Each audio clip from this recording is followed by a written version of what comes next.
हमने कल जो है पढ़ा था नाउन के जो है टाइप्स। अब नाउन के अंतर्गत ही आता है जेंडर।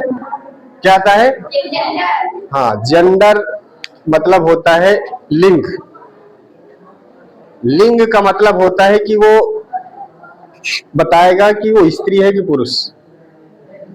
जेंडर मतलब लिंग। तो इसकी डेफिनेशन छोटी सी है। किसी नाउन का जेंडर कैसे पता चलता है? जेंडर की डेफिनेशन, जेंडर यह बताता है कि नाउन पुरुष है अथवा स्त्री। सिंपल से एक लाइन में जेंडर क्या बताता है? जेंडर यह बताता है कि नाउन पुरुष है अथवा स्त्री, जीवित है अथवा निर्जीव, यही चीज बताता है। नाउन बताता है कि नाउन, जेंडर ये बताता है कि नाउन पुरुष है अथवा स्त्री, वो नाउन जीवित है अथवा निर्जीव, यही बताता है। यह है आपका जेंडर।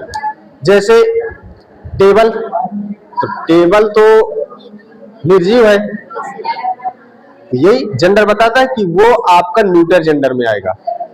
काऊ, काऊ स्त्री है कि पुरुष? स्त्री। तो ये आपका जेंडर आगे पता चलेगा कि कैसे हम पता लगाते हैं। तो जेंडर आपका बताता है कि कोई नाउन पुरुष है अथवा स्त्री और वो जीवित है अथवा निर्जीव। आगे जेंडर के प्रकार। जेंडर के प्रकार, जेंडर 4 प्रकार के होते हैं। कितने प्रकार के? 4 प्रकार के होते हैं। पहला मस्कुलाइन जेंडर, पहला मस्कुलाइन जेंडर। मस्कुलाइन जेंडर को हिंदी में बोलते हैं पुरुष, पुल्लिंग। हाँ, उसी का नाम है पुल्लिंग। मस्कुलाइन जेंडर यानी पुरुष, पुल्लिंग। और ये बताता है कि नाउन पुरुष जाति के अंतर्गत आता है। मस्कुलाइन जेंडर ये बताता है कि वो नाउन पुरुष जाति के अंतर्गत आता है, उसको हिंदी में पुल्लिंग बोलते हैं। जैसे अमन, अमन नाम सुन के ही पता चल रहा है कि वो पुल्लिंग है। कमल, कमल या कुणाल, पता चल रहा है कि वो नाउन एकदम पुरुष है। डॉग, डॉग को कोई ये थोड़ी कि डॉग आ रही है, ऐसा कोई बोलता नहीं ना। डॉग आ रही है, डॉग दूध पी रही है, तो इसका मतलब सबको पता है कि डॉग मेल है, पुरुष है, इसीलिए बोलते हैं कि डॉग आ रहा है। डॉग आ रहा है, डॉग भौंक रहा है। तो ये सब तीनों अमन, कुणाल, डॉग आपके पुल्लिंग में आते हैं, मस्कुलाइन जेंडर। दूसरा feminine gender. Feminine gender Hindi में भी आते हैं। फेमिनाइन जेंडर को हम स्त्रीलिंग बोलते हैं। स्त्रीलिंग बोलते ही यानी फेमिनाइन जेंडर ये बताता है कि वो नाउन स्त्री जाति का बोध कराता है।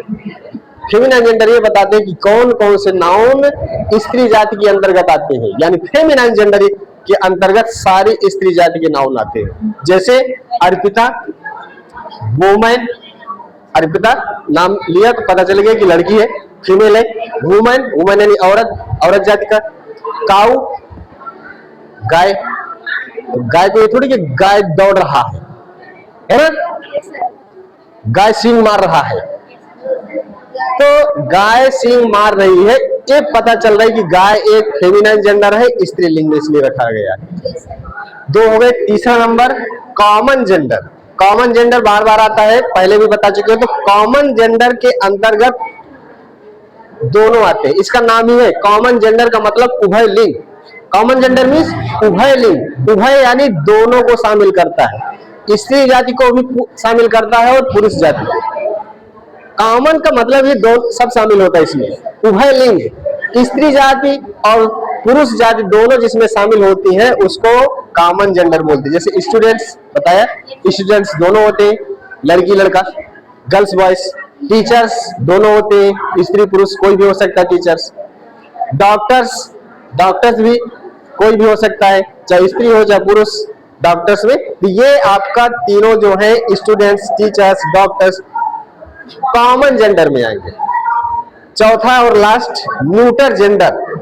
न्यूटर जेंडर, न्यूटर जेंडर जो है आपका वो है जो निर्जीव वस्तुओं के लिए यूज होता है, नॉन लिविंग थिंग्स के लिए यूज होता है। किसके लिए? नॉन लिविंग थिंग्स के लिए यूज होता है, उसको न्यूटर जेंडर कहते हैं, हिंदी में नपुंसक लिंग बोलते हैं। ठीक है, यानी ना वो स्त्री में है ना पुरुष में है, नपुंसक है वो, इसीलिए इंग्लिश में इसको न्यूटर जेंडर बोला गया है। इसमें पेन नॉन लिविंग थिंग्स है, जब तक इसको आप उठाओगे नहीं, जहां पड़ा है वहीं रखा रहेगा, जब तक कोई दूसरा व्यक्ति नहीं उठाता, तो ये निर्जीव है। जब तक बुक को आप उठाओगे नहीं, जहां पड़ी है वहीं रखी रहेगी, यानी ये निर्जीव है, इसमें जीव नहीं है, ये नॉन लिविंग थिंग्स है। तो जितनी नॉन लिविंग थिंग्स है वो आपकी न्यूटर जेंडर में आएंगी। तो पेन, पेंसिल भी, बेंच, स्कूल्स, ये सारे आपके न्यूटर जेंडर में आते हैं। एक बार फिर से रिवीजन कर लो डेफिनेशन। जेंडर क्या है? जेंडर बताता है कि नाउन पुरुष है अथवा स्त्री, जेंडर बताता है कि नाउन जीवित है अथवा निर्जीव, यही जेंडर बताता है। इसके बाद टाइप्स में जेंडर 4 प्रकार के होते हैं। कितने? 4 प्रकार के होते हैं। पहला मस्कुलाइन जेंडर, ये बताता है कि वो नाउन पुरुष जाति का है, अमन, कुणाल, डॉग। फेमिनाइन जेंडर, ये बताता है कि वो नाउन स्त्री जाति का है, अर्पिता, वुमन, काउ। तीसरा कॉमन जेंडर, ये दोनों जातियों को शामिल करता है, स्त्री और पुरुष दोनों जातियों को शामिल करता है, स्टूडेंट्स, टीचर्स, डॉक्टर्स। चौथा न्यूटर जेंडर, इसमें स्त्री जाति पुरुष जाति से कोई मतलब नहीं है, जितने भी दुनिया की नॉन लिविंग थिंग्स है, निर्जीव वस्तुएं हैं, सब इसी में आती है, इसीलिए इसका नाम है न्यूटर जेंडर, नपुंसक लिंग। Pen, pencil, bench, schools. Okay.